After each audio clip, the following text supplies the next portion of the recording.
নমস্কাৰ বন্ধু বান্ধৱীসকল, জিকে বাই নলেজত আপোনাক স্বাগতম জনাইছোঁ। একটা ব্ৰেকিং লৈ আহিছোঁ।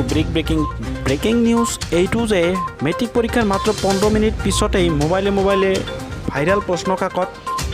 কেনেকৈ হ'ল এই প্ৰশ্ন কাকত ভাইৰাল?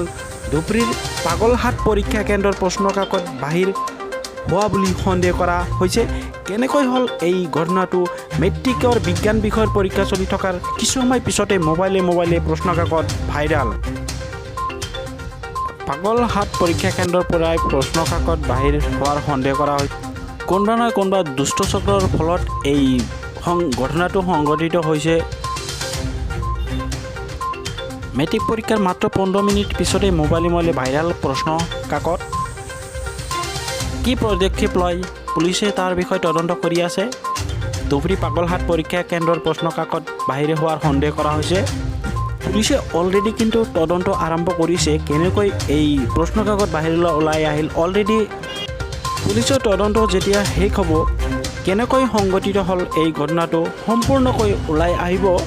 আৰু মোৰ মতে কিন্তু স্কুল কৰ্তৃপক্ষ ইয়াৰ বাবে দায়ী হ'ব লাগে। কেনেকৈ সংঘটিত হয়? পাগলাহাট পৰীক্ষা কেন্দ্ৰৰ পৰাই প্ৰশ্ন কাকত বাহিৰ হোৱাৰ সন্দেহ কৰা হৈছে। এক দুষ্ট চক্ৰৰ ফলত এই ঘটনাটো সংঘটিত হৈছে। বাওঁফালৰ যিটো স্ক্ৰীণ আছে, স্ক্ৰীণশ্বট এইটো হ'ল আপোনাৰ সেই কুৱেশ্যন পেপাৰখিনি মোবাইলে যিটো ভাইৰাল হৈ চলি আছে। পৰীক্ষা হোৱাৰ 15 মিনিট পিছতেই সেই মোবাইলে প্ৰশ্ন কাকত ভাইৰাল হৈ পৰিছিল।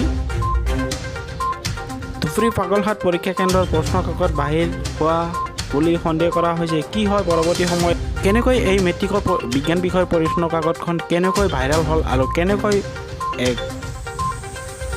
এনেকুৱা ঘটনা সংঘটিত হ'ল, সকলোখিনি তথ্য সম্পূৰ্ণকৈ যেতিয়া ইনকুৱাৰীটো হ'ব তেতিয়াহে ওলাই আহিব। এনেকুৱা কাণ্ড ক'বলৈ গ'লে যে স্কুলৰ কৰ্তৃপক্ষৰ হেমেলিয়াৰ কাৰণেই হ'ব পাৰে, নহ'লে কোনো এটা ছাত্ৰই কিন্তু মোবাইল হলত পৰীক্ষা কেন্দ্ৰত মোবাইল লৈ যাব নোৱাৰিব। তথাপি কেনেকৈ প্ৰশ্ন কাকত ফাদিল হ'ল সেইটো এটা সন্দেহৰ হয়। প্ৰশ্ন কাকত ওলোৱাত